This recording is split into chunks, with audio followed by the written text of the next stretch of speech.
No matter how you look at it, many of my areas of interest that I've ever studied, learned, all of they just scream that this is the last thing that we could afford. Well, for example, from a demographic point of view, we cannot afford to kill a large number of young men. Just not what the doctor ordered. In our country, the birth rate was inevitably declining and it could not recover because there was a second demographic transition. And now we will have such a demographic pitfall from which we will not get out. This knocking out of young men also happened exactly in those regions where there are so few of them. So the poor children of the poor are going to die for all this. These are irreparable losses. They are not that big as a percentage, but they are big as a percentage of their stratum. This is a lot, believe me, for some kind of Vladimir region or Tver region. Category 1925 is a very rare one. We have a particular shortage of women of childbearing age as well. This is concerning the position that women will produce more people if we need more soldiers. For every woman who is able to ovulate, you need now to attach a police officer in order to protect her. I'm telling you this as an amateur demographer. We have very little young people who can produce kids.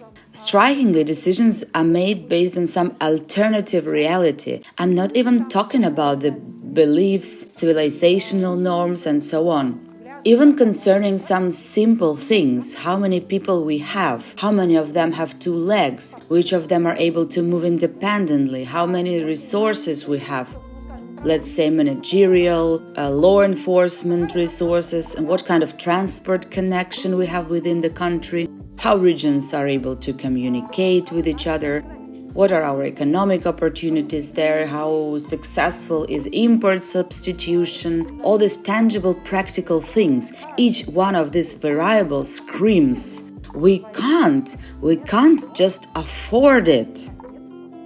And again, I'm not even talking about the fact that it's immoral, that no one will love us, someone didn't play Rachmaninoff at the concerts, well, they'll play next time, nothing will happen to poor Rachmaninoff. Nothing will harm Rachmaninoff, just like the rest of great Russian culture, but it will harm us in the first place.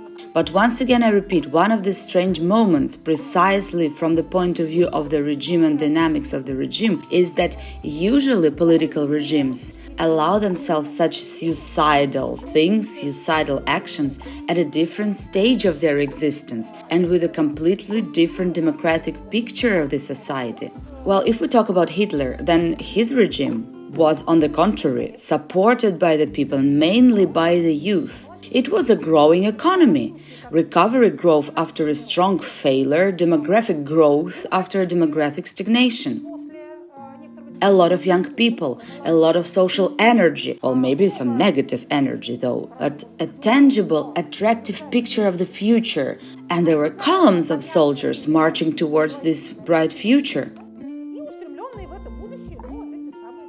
This talks about living space was a conversation that resonated in their hearts. And it was not military pensioners who have too much free time, not reenactors of the past, but young people who really imagined that they would be given a hectare, they would work and live there, give birth to children and be happy. That is, it was somehow consistent, the social and political correlated with each other. In our case, it does not. The absurdity of what's happening, if this word fits even in what's happening at all, it somehow surprises. If you stifle everything human in yourself for a second, take a step back and evaluate all this with exploratory cynicism. Science, as you know, knows no shame and studies everything. That's exactly what surprises. It is quite difficult to conclude from this that we will all now fall through the ground, just stop existing. The whole nations rarely fall through the ground, although there have been civilizations that fell into decay. This happens. Moreover, we were shown immediately that we are not such an integral part of the common, at least economic space. We are not really adding anything that humanity needs. We do not produce semiconductors, we do not grow crystals. In general, we do not make any products that everyone would need. Well, raw materials are replaceable. Not immediately, but replaceable. Again, the great Russian culture, which belongs to all mankind. But even now we're not creating any meanings, any new ideas that could fascinate the whole world. And, well, all sorts of highly violent phases of political history are often accompanied by a cultural boom. This is true. In the 20s, let's say, Russia was an avant-garde country in all kinds of arts and was the first music and theatrical art, in photography, in cinema, in painting, in literature. Russia was among the best. The country was not engaged in guarding, did not nurture traditional values, but made the whole world just follow. Fascism was also very seductive for intellectuals and creators. There was a lot of attractive in it. Again, not everyone is Hitler who had a fight with a neighbor. I understand the desire to make moral assessments, but still there are different political formations that can also develop a high level of violence over short distances. The question is what comes after. Again, I do not make predictions. In peaceful time I avoided this, and now even more so. Actually, answering the question of what would be destroyed inside of the country, it's easier to say what was not destroyed. Here's another one. By the way, adds a feeling of unreality of what is happening, or as the psychologists say, derealization. This is the fact that the system of our everyday routine is still standing. It still somehow functions. Not all goods from warehouses have been sold yet. Not all spare parts have been worn off yet. Our subsun trains are still working. And by inertia, it can still be greater than inertia of subsun. Our managerial system is still working as well. After all of us, and even researchers, have such a blind spot. We lived for 20 years in the conditions of a stupid and weirdly designed, but quite effective state, which generally carries out its decisions. We know in which areas it doesn't, that it cannot realize any of the goals of the national projects. The reality never corresponds to what was declared, but in general it worked. Even during the pandemic, the administration managed to have things under the control by giving decision-making to the regional level and so on. Corpses didn't lie on the streets, ambulances still almost always arrived. Somehow they even managed to vaccinate some people. There was no real collapse, neither administrative nor in the healthcare. We are so used to this that when these problems begin in the administrative system, due to overstrain, lack of personnel, some personnel fled, some are horrified, they don't know how to work, somewhere they were replaced by security military representatives, and they, as we know, can only patrol. That's when these problems begin. We won't notice them for a long time. And I tell it first of all to myself, because we will not be able to adjust our vision to this new reality, to this new picture. Just like in the depths of our hearts, we do not believe that there can be empty shelves in the stores. How is it possible that there are no goods? Well, they will be delivered soon, right? As in one book, it's written, what do you mean flower doesn't grow? It doesn't grow, it's in the shop. When it disappears from the shop, for some people, they will not understand this. Although it seems impossible that people can be so blind. The same thing we will have with the political machine. It has to reinvent, rebuild itself. But now the system is in denial. I know how people feel. If you think that people working in the state machine have drawn the letter Z on their foreheads and happily dance around, then no, you can believe me, they are also horrified. People express this horror in different ways. Most, of course, are simply in denial, judging them for it, grabbing and shaking them and screaming, "Wake up! Look what's going on! The end of the world has already happened." They do know as well as you do that the end of the world has already happened. But it is necessary to somehow function day after day. You see, I've always advised you and I advised myself to continue daily some kind of habitual activity, but this can also become a form of insanity. I'm sitting in the ruined house, watching some plate, but there is no water anymore and no food that can be in this plate, and who am I washing it for is not clear. But here we continue some habitual actions because they keep us sane. At least it seems so. And again, I repeat, it can become, on the contrary, some sort of madness. But I see now how really many parts of the state machine that I observe continue to work this way.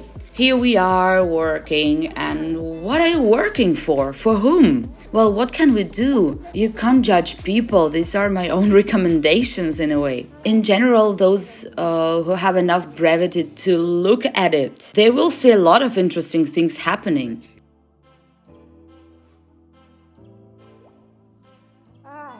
Many people think about it now and they give various answers, and they all would sound pretty logical. Naturally, I have my own version, and since we met here and we're sitting and discussing all these interesting topics, of course I will share it with you. He does it to slow down the time. Let me explain what I mean. I think that those processes, including the process of transformation of values and transformation of public views, public opinion that we observed, were true. And I think that we were not mistaken when we said that violence level is decreasing in the society, crime is decreasing, that the new generation has different new values. The computer games reduce violence, not increase it. That violent crimes and strong alcohol consumption are lower, the lower the age stratum that we study is. Imperial nostalgia is a thing of the past. Now imagine yourself on the other side. Here you sit and watch the sand of time slip through your fingers. Your heirs, your children are traitors. They do not share your vision of life and the world as a whole. They don't see what you see. You are the last defender of the fortress. They will hand it over to the enemy because they do not even consider him an enemy.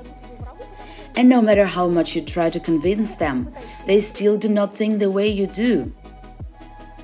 And a large group of educated people sits around you at a safe distance and watches. Come on, let's wait. Now you will die and we will take your place. The sympathies of the future are on our side. We are idols of the youth, not you. And you just sit on that chair.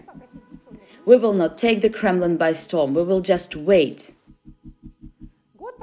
And 1 year passes, a second year passes, the third year passes, it continues same way. Meanwhile, some geopolitics is happening here, you're worried about the neighbor country, and Honduras is growing too fast, it becomes even more disturbing, and you understand that a little more and that's it. Your historical time will come to an end. The window will close. They will tell you, that's it, get out. Now the next ones are coming and they will take your chair. And these next ones, they are unacceptable to you. They are completely useless from your point of view. They will destroy everything. Here is this hatred for the heirs and in general hatred for the living ones. For the reason that they simply leave and it's your time to go. A reasonable person accepts this, realizing that yes, it's time for me to go and you guys to flourish. But if you are designed a little differently, if you have a large resource in your hands, you can do such a thing. You can overturn a concrete slab on these future generations, which will crush them forever, at least for the foreseeable future. And they will not have the future they want. It will all be the way you want, even after you die, because you will give them such a thing. You are inside the fortress that you are guarding and you will detonate a nuclear bomb. And there will be no life, but no one will approach it because it will be radioactive. And now if you want, we are talking not about a specific person even, With all respect to him and understanding all his responsibility in this story, we are referring to the entire age stratum. Did everyone see what the average age is in the government? But it's not about the age. It's about a certain social affiliation, a certain experience that formed the new worldview in these people. So if you can't accept the natural course of time and you have resources, you have power, you can do such a thing. So here is my explanation. Again, it's a working hypothesis, but I see confirmation of it in many places in various public discussions. About what we need to do right now, tomorrow will be too late, everything will be irrevocably lost. This is this feeling of the time flowing away. I've been hearing for it for a long time and I talked about it many times. This feeling that history is not moving in our direction. It sounded many times.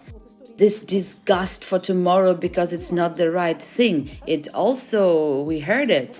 What is really hard to realize is that one can just do this in order to fight with this unbearable feeling in himself. The problem is that this isolation comes from two sides now, from inside and from outside. And we cannot blame the outside world for wanting to isolate itself as much as possible from an aggressive political regime, but it isolates people. And this isolation, it's terrible. It's going to be a lot of work and it will take a lot of time to reach just the level that once we took for granted. It will take a lot of effort and resources. And again, it's amazing how humanity wastes its resources, wastes its strength.